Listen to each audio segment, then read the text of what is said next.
Welcome to our video. The situational language teaching approach emerged in Britain in the 1930s as a popular language teaching method.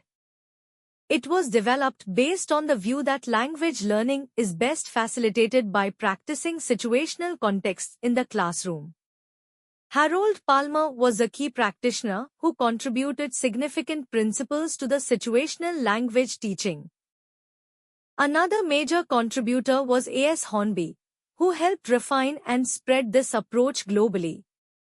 E. Gatenby is also known as an influential practitioner associated with the situational language teaching.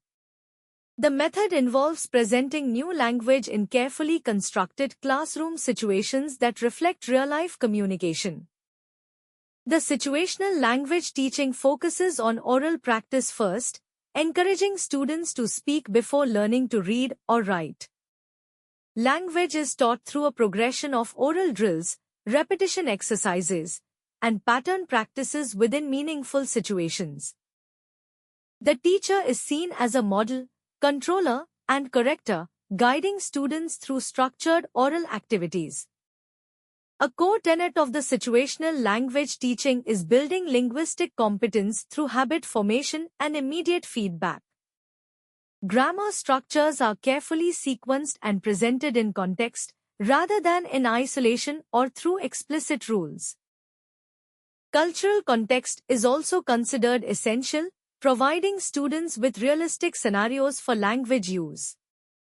The situational language teaching aims to develop accurate pronunciation and natural intonation from the beginning.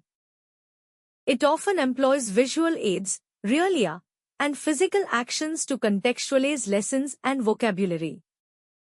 Typical lesson sequences might include listening to dialogues, practice drills, and role plays based on specific situations.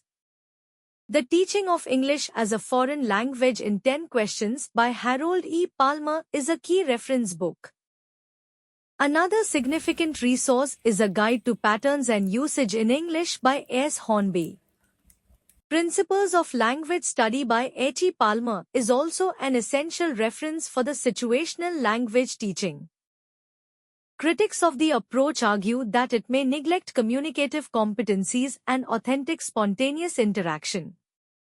Today, elements of the situational language teaching remain influential, especially in structured language classrooms focusing on accuracy. Thanks for watching the video.